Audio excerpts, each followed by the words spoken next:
தஞ்சை திருக்குடந்தை. அது என்ன திருக்குடந்தை? கும்பகோணத்தை குடந்தைன்னு தான் சொல்லுவோம். அதுவும் வெறுமனே சொல்ல மாட்டாங்களாம், திருக்குடந்தைன்னு சொல்லுவாங்க. இந்த பக்தி பயிர் விளைந்த பண்ணை நம்முடைய பாரத தேசம். இன்னும் சொல்லப்போனால் கலையழகு, சிலையழகு, தெய்வ நிலையழகு என்று நூல்களால் பெருமை பேசப்பட்ட தேசம். எப்படி கலையழகு, சிலையழகு, தெய்வ நிலையழகு என்று நூல்களால் அழகுக்கு அழகு சேர்க்கப்பட்ட இந்த தமிழ் சமூகத்தில் இன்றைய ஆன்மீக சுற்றுலாவினால் செல்லக்கூடிய இடம் தஞ்சை திருக்குடந்தை. தஞ்சை என்றவுடன் நம்முடைய கண்ணுக்கு வருவது சோழர் பரம்பரையில் காலவெள்ளத்தால் அழியாத கல்வெட்டாக கம்பீரமாக 1000 ஆண்டுகளுக்கு பிறகும் கோபுரத்தின் நிழல் கீழே விடாதபடி செம்மாந்து தமிழ் சமூகம் மேலே உயர உயரச் செல்கிறது என்பதை அடையாளப்படுத்தக்கூடிய தஞ்சை பிரகதீஸ்வரர் ஆலயம். அதை வழக்கு சொல்ல பெரிய கோயில் அப்படின்னு சொல்லுவோம். அங்கே நீங்கள் உள்ளே போனீங்கன்னா வலது பக்கம் யானை உங்களை அன்போடு வரவேற்கும், இடது பக்கம் தஞ்சாவூர் தலையாட்டி பொம்மை கைவினை கலைஞர்களால் வைக்கப்பட்டு தலையை அசைத்து கோவிலுக்குள்ளே வா என்று உங்களை அழைக்கும். உள்ளே போனால் சிவசிவ என்கின்ற மந்திரம், அதன் உள்ளே உலகின் மிகப்பெரிய செம்மாந்த நந்திகளில் ஒன்றாக கம்பீரமாக காட்சி அளிக்கக்கூடிய நந்தி.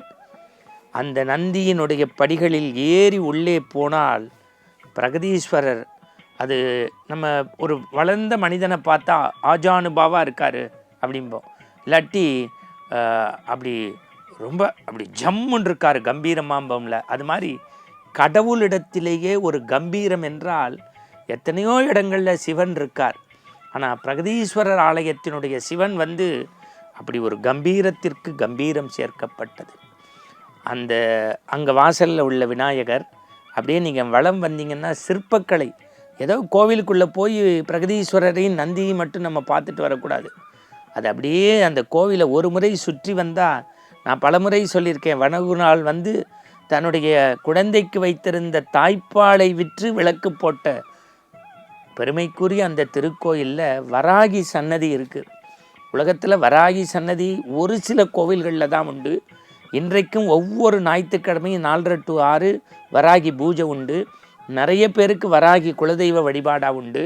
இது எல்லாம் தாண்டி பிரதோஷ வழிபாடு தஞ்சாவூர் பிரகதீஸ்வரர் ஆலயம் மாதிரி காண்பது அரிது. ஆண்டுக்கு ஒரு முறை அன்னாபிஷேகம் நடக்கிறது. ராஜராஜ சோழன் பேரில் சதய விழா நடைபெறுகின்றது. இவை எல்லாவற்றிற்கும் மேல் என் அன்புக்குரியவர்களே, அதன் அருகிலேயே மக்கள் இளைப்பாறுவதற்கான சிவகங்கை பூங்கா. ஏன்னா ஒரு ஆன்மீக சுற்றுலா தலத்தில் நம்முடைய உள்ளம் இளைப்பாறக்கூடிய இடம் தஞ்சை பிரகதீஸ்வரர் ஆலயம் என்று கூவே பாலசுப்ரமணியன் அவர்கள் எழுதிய வரலாற்று நூலில் பதிவு செய்திருக்கிறார்கள். நம்ம அங்கேருந்து நீங்கள் அப்படியே பயணப்பட்டீங்கன்னா புன்னைநல்லூர் மாரியம்மன். பொதுவாக சுவாமிக்கு அம்பாளுக்கு என்ன பண்ணுவாங்க, பல விதமான வண்ண வண்ண உடைகளை தைத்து போடுவார்கள். ஆனால் தங்கப்பாவாடை சாத்துவதில் பிரசித்தி பெற்ற இடம் புன்னைநல்லூர் தஞ்சை மாரியம்மன். அது தஞ்சாவூர் விவசாய பெருமக்கள் நிறைய வாழக்கூடிய, இன்னும் சொல்ல போனால் தமிழகத்தினுடைய நெற்களஞ்சியம்பாங்க. அந்த விவசாய பெருமக்கள்லாம் அந்த விதைந்த நெல்லை அப்படி மழையாக கொட்டி தன்னுடைய பெற்ற தாய்க்கிணையான அந்த புன்னைநல்லூர் மாரியம்மனுக்கு நன்றி செலுத்துவாங்க. அதுலேயும் அந்த தங்கப்பாவாடை ஞாயிற்றுக்கிழமை வழிபாடு, அங்கே நித்தியப்படி பாலபிஷேகம் உண்டு. ஆண்டுக்கு ஒரு முறை பூச்செறிதல் விழா உண்டு. சின்ன பிள்ளைங்கள்லாம் அதனுடைய வாசலில் இந்த கையில் மாட்டிக்கக்கூடிய முறுக்குன்னு ஒன்று சின்ன சின்னதாக இருக்கும். அதை விவசாய பெருமக்கள் எளிமையான வருமானங்கிறதுனால அதை வாங்கி கொடுத்து அதை உண்பதை பார்த்து ஆண்டவனுக்கு அந்த வைத்த நெல் அரிசியாக மாறி முறுக்காக மலர்ந்ததாக ஐதீகம் உண்டு. இன்னும் தஞ்சாவூரில் என்ன உண்டுன்னா, இந்த மே மாதம் நீங்கள் போகும்போது முத்துப்பல்லக்கு விழான்னு ஒன்று நடக்கும். உலகத்திலேயே அம்பாளுக்கும் எல்லா கோவிலிருந்தும் பல்லக்கு ஜோடிக்கப்பட்டு இரவு முழுக்க திருவீதி உலா. ஏன்னா ராஜாக்களோடு தொடர்புடைய மண்ணல்லவா, அந்த திருவீதி உலா வருகின்ற போது பஜனை பாடல்கள் ஒவ்வொரு இல்லம் நோக்கியும் பெரிய பெரிய வளாகம் நோக்கியும் அந்த திருத்தேர் நின்று வருவது கண்கொள்ளா காட்சி. அங்கிருந்து நாம் திருக்குடந்தைக்கு வருகின்றோம்.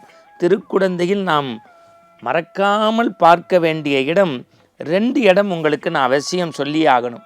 ஒன்று, கும்பகோணத்தில் உப்பில்லா அப்பன் உப்பிலி அப்பன் கோவில் நிறைய பேருக்கு குலதெய்வமாக வைணவ பெருமக்களுக்கு. அதே மாதிரி வைதாரையும் வாழ வைத்த தமிழ்க்கடவுள் முருகப்பெருமான் சுவாமி மலையாக இருப்பது குடந்தைக்கு அருகில். இது 2ஐயும் தாண்டி வந்தீங்கன்னா கருகாத்த அம்மன், திருக்கருகாவூர், அந்த அம்பாளுக்கு பேர் கருகாத்த அம்மன். நிறைமாத கர்ப்பிணிகள் 10 மாதம் குடந்தை எப்படியெல்லாம் கருவிலே உருவாகி வெளிவருகிறது என்பதை பாடலாக சொன்னப்பட்ட தலம். இவை எல்லாவற்றிற்கு மேல் தஞ்சைக்கும் குடந்தைக்கும் போகிற போக்கில் திருவையாறு என்கின்ற ஒரு புண்ணிய தலம்.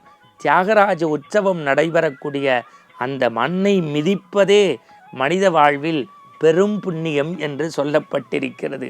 அடுத்த தலைமுறை குழந்தைகளுக்கு நம் பண்பாட்டை பறைசாற்றக்கூடிய இந்த ஆன்மீக சுற்றுலாவில் திருக்குடந்தையும் தஞ்சையும் திருவையாத்து மண்ணையும் மிதித்து வாருங்கள். மங்களம் உண்டாகட்டும். மீண்டும் நாளை சந்திப்போம். வணக்கம்.